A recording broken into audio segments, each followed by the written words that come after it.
Hi friends, ఇవాళ వీడియోలో మనం 2030లో ఏమేమి టెక్నాలజీస్ రాబోతున్నాయి, అవి మనకు ఏ విధంగా ఉపయోగపడబోతున్నాయి అనే దాని గురించి మాట్లాడదాం. సో అందులో భాగంగా మనకు BCI బ్రెయిన్ కంప్యూటర్ ఇంటర్ఫేస్ రాబోతుంది, hologram communication, autonomous vehicles, quantum computers, AR variables, space based internet, sustainable energy, smart cities, 3D printing, ఇలా చూసుకున్నట్టయితే చాలా రకాల కొత్త టెక్నాలజీస్ రాబోతున్నాయి. ఇప్పుడు 5G నడుస్తుంది, ఇలా 6G కూడా రాబోతుంది. మరి ఈ టెక్నాలజీస్ గురించి నేను ఈ వీడియోలో ఎక్స్ప్లెయిన్ చేస్తాను. సో ఇన్ని టెక్నాలజీస్ లో నాకు నచ్చిన ఒక ఫేవరెట్ టెక్నాలజీ ఉంది, అదేంటి అనేది వీడియో ఎండింగ్ లో చెప్తాను. మరి ఈ వీడియో మొత్తం చూసిన తర్వాత మీకు నచ్చిన టెక్నాలజీ ఏంటి అనేది కూడా కింద కామెంట్ లో రాయండి. సో దీనిలో ఫస్ట్ వచ్చేసి BCI బ్రెయిన్ కంప్యూటర్ ఇంటర్ఫేస్ అని చెప్పాను కదా. ఇది ఎలా నడుస్తుంది అంటే, జనరల్ గా మనకు ఒక హెడ్సెట్ లాంటిది పెడతారు. పెట్టిన తర్వాత మనం మనసులో ఏదైనా అనుకున్నాం అనుకోండి, అది జరిగిపోతుంది. ఫర్ ఎగ్జాంపుల్, మీకు ఫోన్ కాల్ వస్తుంది, ఆ కాల్ అనేది లిఫ్ట్ చేయాలి అని అంటే మీరు మనసులో అనుకుంటే ఆ కాల్ అనేది లిఫ్ట్ అయిపోద్ది. అలానే మీకు టీవీ చూడబుద్ది అయింది, మనసులో టీవీ ఆన్ చేయి అని అనుకుంటే టీవీ అనేది ఆన్ అయిపోద్ది. ఆ RRR మూవీ ప్లే చేయి, అది కూడా క్లైమాక్స్ సీన్ ప్లే చేయి అంటే డైరెక్ట్ క్లైమాక్స్ సీన్ కి వెళ్ళిపోద్ది. సో ఇటువంటి పనులనేవన్నీ మనం ఆ డివైస్ పెట్టుకుంటే మనసులో అనుకుంటే జరిగిపోద్ది. ఫిదా మూవీలో సాయి పల్లవి అంటే చూసారా, గట్టిగా అనుకో అయిపోద్ది అని చెప్పేసి.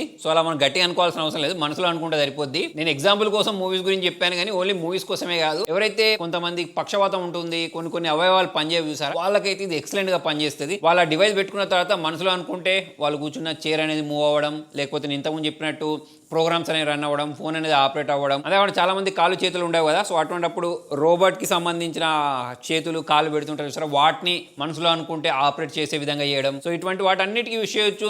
గేమింగ్ చేసేటప్పుడు, లేకపోతే స్టడీస్ చేసేటప్పుడు కూడా వీటిని చాలా రకాలుగా మనం యూజ్ చేసుకోవచ్చు. అయితే ఆల్రెడీ వీటి టెస్టింగ్ అనేది స్టార్ట్ అయిపోయింది, చాలా మంది మీద ప్రయోగాలు కూడా చేశారు. కాకపోతే 2030లో మాత్రం ఇవన్నీ మనకు చాలా కామన్ గా కనిపించబోతున్నాయి. నెక్స్ట్ హోలోగ్రామ్ కమ్యూనికేషన్ చాలా కామన్ గా అవ్వబోతుంది. ఇప్పటికే దీన్ని మనం చాలా మూవీస్ లో చూసాం, ఐరన్ మ్యాన్ లాంటి మూవీస్లలో, అవెంజర్ లాంటి మూవీస్లలో చూసాం కదా.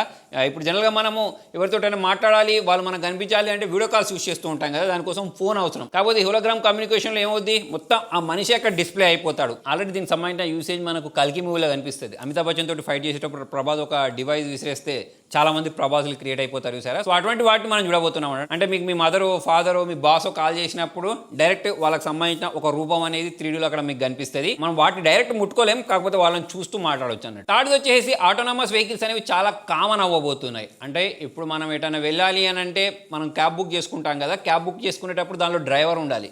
కాకపోతే 2030లో మనకు డ్రైవర్లెస్ వెహికల్స్ కనబడబోతుంది. అవి కార్లైనా కానివ్వండి, బస్సులైనా కానివ్వండి, డ్రైవర్లెస్ వెహికల్స్ అనేవి చాలా కామన్గా కనిపిస్తాయి మనకు. అంతేకాకుండా ఇప్పటికే మనం డ్రోన్స్ని చూస్తున్నాం పెళ్ళిళ్ళలో అక్కడ ఇక్కడ. అయితే రాను రోజులలో మనకు డ్రోన్ ట్యాక్సీస్ కనిపించబోతున్నాయి. అయితే ఇప్పటికే దుబాయ్ ఇంకా వేరే కంట్రీస్లలో వీటిని టెస్టింగ్ చేస్తున్నారు. సో ఇవి మనకు 2030లో చాలా కామన్ అవ్వబోతున్నాయి అన్నట్టు. అయితే ఇప్పటికే మనం ఫ్లైట్లలో ప్రయాణిస్తున్నాం, కాకపోతే అవి అంత కామన్గా మనకు కనిపించవు కదా. అంటే ఇప్పుడు మీరు వీధి చివరిలోకి వెళ్ళేసి ఫ్లైట్ ఎక్కి వేరే దగ్గరికి వెళ్ళిపోలేరు కదా. అయితే ఈ డ్రోన్ టాక్సీస్ అయితే చాలా కామన్ అవుతున్నాయి. ఇప్పుడు మనకి ఎలా అయితే క్యాబ్స్, ఆటోలు, బస్సులు నడుస్తున్నాయో అంత ఈజీగా అయితే ఇవి 2030లో నడవబోతున్నాయి. లాభం ఏంటి అంటే ట్రాఫిక్ సమస్యలు ఉండవు. అయితే ఇప్పుడు మనకు భూమి మీద ట్రాఫిక్ సమస్యలు ఉండకుండా చేయడానికి మరి ఆకాశంలో ట్రాఫిక్ సమస్యలు సృష్టిస్తారు కావచ్చు. మరి అది 2030లో మనకు అర్థమవుతుంది. కాకపోతే ఈ టెక్నాలజీ కూడా చాలా కామన్గా మనకు కనిపించబోతుంది. నెక్స్ట్ కామన్ కనిపించేది క్వాంటమ్ కంప్యూటింగ్. అంటే ఇప్పుడు మనం వాడే కంప్యూటర్స్తో పోల్చుకున్నట్టయితే కొన్ని వేల రెట్లు ఫాస్ట్గా నడిచే కంప్యూటర్స్ అనేవి మనకు కనిపించబోతున్నాయి. ఆల్రెడీ ఇప్పుడు గూగుల్ వాళ్ళు, వేరే కంపెనీ వాళ్ళు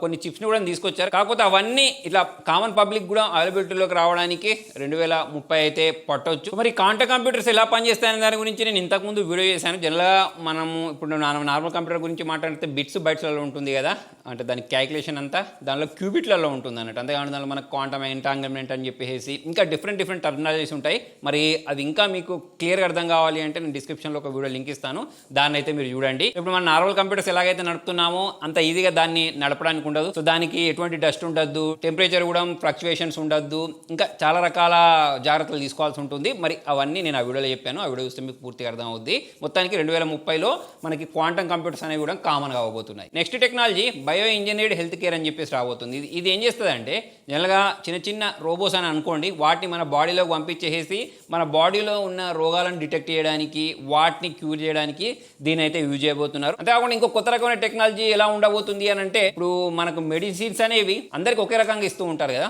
ఫర్ ఎగ్జాంపుల్ ఇప్పుడు మీకు జ్వరం వచ్చినా, నాకు జ్వరం వచ్చినా అదే డోలో ట్యాబ్లెట్ వేసుకోమంటూ ఉంటారు. లేకపోతే అందరికీ కామన్గా ఒకటే ట్యాబ్లెట్ ఇస్తూ ఉంటారు. అంటే మీ బాడీకి తగ్గట్టు మీకు సపరేట్ ట్యాబ్లెట్, నా బాడీకి తగ్గట్టు నాకు సపరేట్ ట్యాబ్లెట్ ఇవ్వరు కదా. కాకపోతే 2030కి వచ్చేసరికి ఎవరి బాడీకి తగ్గట్టు వాళ్ళకు సపరేట్ మెడిసిన్స్ ఇవ్వబోతున్నారు అన్నట్టు. సో అటువంటి టెక్నాలజీ అయితే రాబోతుంది. Next augmented reality wearables AR glasses అనేవి కామన్ అవ్వబోతున్నాయి. ఇప్పటికే మనం చాలా చోట్ల చూసాము ఈ ఆర్గ్యుమెంట్ రియాలిటీ ఇవి. కాకపోతే అప్పుడు మనం ఈ స్పెట్స్ పెట్టేసుకొని లేకపోతే గ్లాసెస్ పెట్టుకొని చాలా ఈజీగా కమ్యూనికేట్ చేయొచ్చు ఒకరితోటి ఒకరు. దాని తర్వాత మనకి మొబైల్ ఫోన్స్ ఏవైతే ఉంటాయో వీటి వినియోగం తగ్గొచ్చు. అయితే ఆల్రెడీ వీటిని టెస్ట్ చేశారు కానీ అంత క్లిక్ అయినట్టు అనిపించలేదు. మరి 2030కి వస్తాయి, కామన్గా అయిపోతాయని చెప్పేసి అయితే తెలుస్తుంది. మరి చూద్దాం అప్పటి వరకు.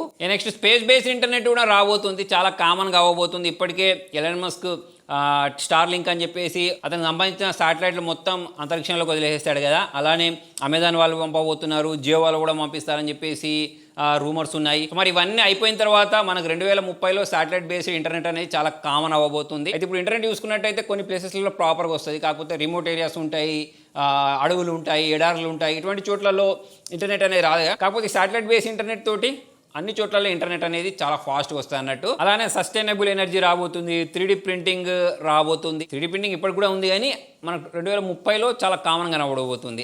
అయితే ఇప్పుడు మనం ఇల్లు కట్టుకోవడానికి మనుషులను యూజ్ చేస్తూ ఉంటాం కదా, అలా కాకుండా డైరెక్ట్ మనం ప్రింట్ తీసుకోవచ్చు అన్నట్టు. అంటే ఇప్పుడు మనకు కావాల్సిన ఇల్లు అంటే ఇల్లు, లేకపోతే కావాల్సిన వస్తువు ఏదైతే ఉంటుందో వాటిని మనం 3Dలో ప్రింట్ చేసుకొని వాడుకోవచ్చు. సో అవి 2030లో కామన్ అవ్వబోతున్నాయి. సస్టైనబుల్ ఎనర్జీ కూడా కామన్ అవ్వబోతుంది. సోలార్, హైడ్రోజన్, ఫ్యూజన్ ఎనర్జీ ఏవైతే ఉంటాయో వీటిని యూజ్ చేసి మనం ఎనర్జీని జనరేట్ చేస్తాం అన్నట్టు. మన ఇల్లు గోడలు ఏవైతే ఉంటాయో అవే సోలార్ ప్యానల్స్ లాగా మారిపోయి డైరెక్ట్ మనకు ఎలక్ట్రిసిటీని జనరేట్ చేసే విధంగా అయితే ఇది ఉండబోతుంది. ఇవే కాకుండా ఇంకా చాలా టెక్నాలజీస్ అయితే రాబోతున్నాయి. కాకపోతే వాటి అన్నిటి గురించి చెప్పుకుంటూ పోతే వీడియో అనేది లెంత్ అవుతుంది కాబట్టి వాటిని నేను పార్ట్ 2లో చెప్తాను. మొత్తానికి ఇది ఫ్రెండ్స్ వాటి వీడియోలో. మరి దీనిలో నాకు నచ్చిన టెక్నాలజీ గురించి మాట్లాడినట్టయితే BCA అనేది నాకు చాలా బాగా నచ్చింది.